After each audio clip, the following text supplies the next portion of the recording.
This video describes how to find the volume of solids. Volume, just generally speaking, is the number of cubic units that will fit into the interior of a solid. If you're looking for the volume of a prism, I've got an example here of a rectangular prism. You're looking for how many cubes can fit within there. The volume of a prism is the area of the base times the height of the prism, where the height is the distance between the bases. So if this is a base and this is a base, then that will be the height. And if you've seen the video on surface area, it's the same definitions. You can check that out if you haven't seen that yet. When we looked at surface area, we were very careful to only look at the surface area of these right rectangular type of prisms, but volume will actually work even if you have oblique prisms. Here's an example of an oblique prism where, it's kind of tilted, so it's not straight up and down, but the height will always be that straight up and down perpendicular distance. I always say, think about there was somebody up here at this point, and then they dropped a rock or a penny. That path that it would take, that is what the height is. It's a perpendicular distance. Let's find the volume of this prism. So you have to recognize that this is a prism. Its bases are trapezoid, so this is a trapezoidal prism. They're all the same formula, so this would be the volume is the area of the base, that's uppercase B, times the height. We need to find uppercase B and H. H is easiest to find because these are my bases right here. The distance between those two trapezoids is this value here. My H is the 6 centimeters, but now I need to find uppercase B. And since the base is a trapezoid, I'm going to use the trapezoid formula, which the way I write it is it's 1/2 base 1 plus base 2 of the trapezoid times the height of the trapezoid. I'm putting a little picture of a trapezoid there because we have two H's, which makes this confusing. So we have H of the prism, distance between the bases. And now when we're just looking at the base, if I draw that base quickly here, let's see, one side of the base is 18, the other is 16. And they're giving me its height of 4. So the height of this particular trapezoid is the 4. So be careful. So if we fill in the values there, it's 1/2, 8 plus 16, times the height of the trapezoid, which is times 4, which is 1/2 of 24 times 4, which is 48. So then I can make my substitution here, which is uppercase B, which is 48, times the height, which is 6. And that comes out to be 288. And these are cubic centimeters because our units are cubic units because it's saying how many of these little cubes would fit inside there. And you can use the Desmos calculator. So here's my Desmos calculator. This is the Virginia version, but this will work with the regular version as well. You can just type in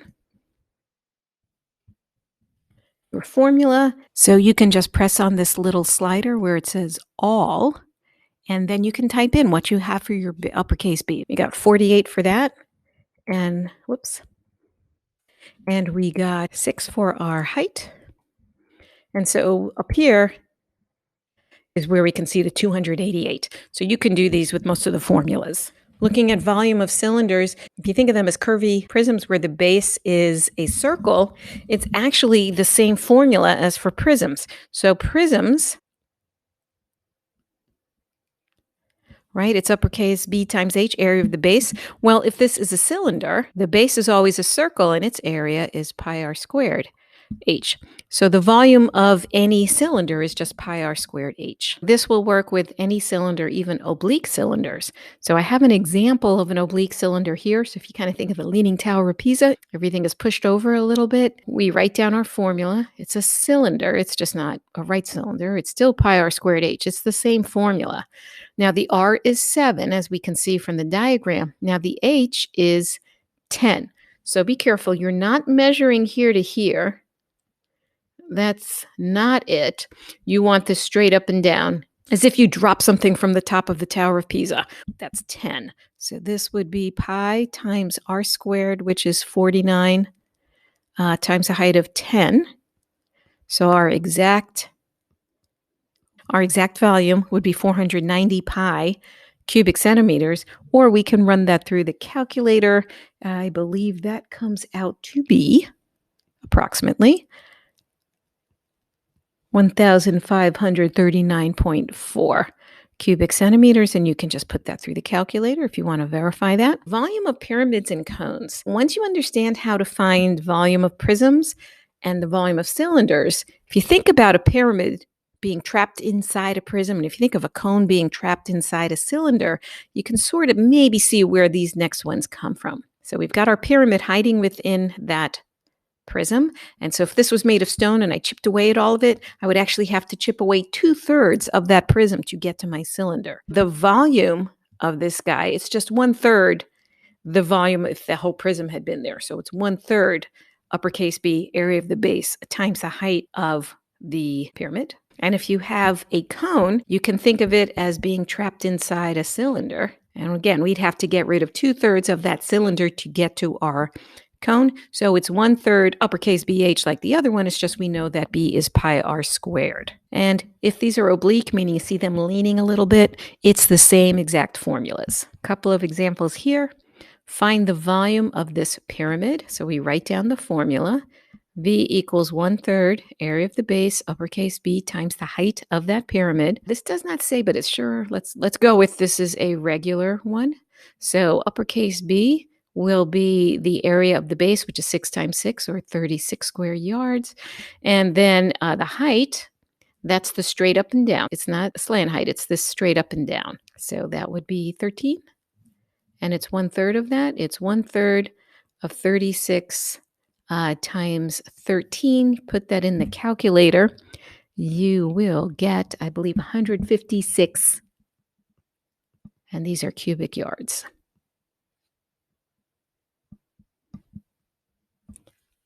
If I want to find the volume of this cone, again, you write down the formula. It's still 1/3 uppercase BH. I just know what B is. It's pi r squared because the circle is the base. So it's pi r squared H. The H here is the height of that cone, which is 6.8, and R is 3.3. And so we just plug in. It's 1/3 pi times 3.3 squared times 6.8. If you go ahead and put this in your calculator, you should get, let's see exactly, it would be 24.684 pi. That's if you do 1/3 times 3.3 squared times the 6.8. If you multiply that pi out, it comes out to be approximately 77.5 cubic centimeters.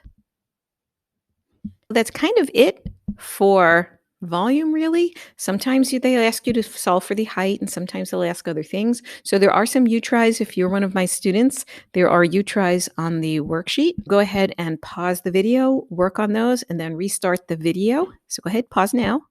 And we're back. So if you haven't paused, either you don't have these questions or you just didn't, here is a chance again to pause. So if you want to try them, last chance, go ahead and pause. And let's take a look at the first one. So this is a trapezoidal prism. I see two bases that are trapezoids, one in the front and one in the back. So we write down the formula. It's uppercase B, area of the base, times the height. The height will be the distance between those two bases. So the height is that 4 inches. And then we calculate the base by recognizing it's a trapezoid. So it's the average of the two trapezoid bases, which I'll call base 1 plus base 2, times that height of the trapezoid. So now I'm just kind of focusing on this piece right here. So one base is 9, and the other base here is 6, which I can see by looking at that one. So this will be 1/2, 9 plus 6, and then the height of the trapezoid is that piece right there, which is 7. So that comes out to be 52.5. So if I go back up here, this will be 52.5 times the height, which is 4. And all of that comes out to be 210. Oops, running out of space here. 210. This is volume. These are cubic units, cubic inches. So that's E. F, let's see. We have another prism. This is triangular. So V equals uppercase B times H.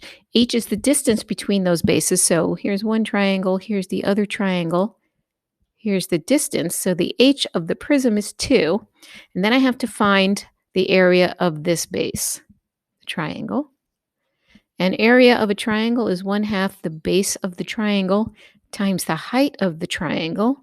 And when they're right triangles, it's actually pretty easy because just use the 2 legs as your base times height. So it's 1/2, 1, let's say that's the base, and then if that's the height or vice versa, doesn't really matter. You get 3/2 as uppercase B, so we can plug in 3/2 times h of 2. That's just going to be 3 cubic feet. Looking at the next one, this is a cylinder. So cylinders are also uppercase B times H. It's just because base is always a circle. We can write out the uppercase B formula, pi r squared times H. R here is 8, and the height is 5. That's the distance between the 2 circle bases. So pi times r squared, that'll be what, 64 times 5. And that comes out to be 320 pi. And then use the calculator to multiply it by pi. Comes out to approximately, nearest 10, 1005.3 cubic feet. Those were fairly straightforward. This one has an example of, well, what if I already know the volume and I'm just trying to find something else? And in this case, I'm trying to find that radius, right? So the radius is the thing I want. So I'm going to still write out the formula. V equals pi r squared h. But now I'm going to solve it for r because that's what I want to find. So I'm going to divide by pi and by h on both sides to cancel those out. So r squared will be volume over pi times height. And then r will be the square root of that. And I'm discounting the negative version because I don't want a negative radius. So I'm only going to use the positive one. And now I can plug in. So it's going to be the square root of the volume divided by height times pi. So is that 10 pi? Go ahead and you put this in your calculator, and I'll let you go ahead and do that. But I got approximately, to the nearest tenth, 6.3 centimeters for the radius. Got a few more to look at. This one we have an oblique pyramid, but it doesn't matter. We still use the same formula. And the formula for an oblique pyramid volume is 1/3 uppercase B, area of the base, times the height. I can see from my base here, they did mark this one, fortunately. So this is a nice regular polygon there. So uppercase B will just be 12 squared, which is 144. Here's where you just need to be careful with heights. Heights are not necessarily the vertex point to the center of the pyramid. That only works if you have a right one. The height is always the straight up and down, which they gave to us as 7 centimeters. So this will be 1/3, because it's pyramid, base times height, and that comes out to be 336. And these are cubic centimeters.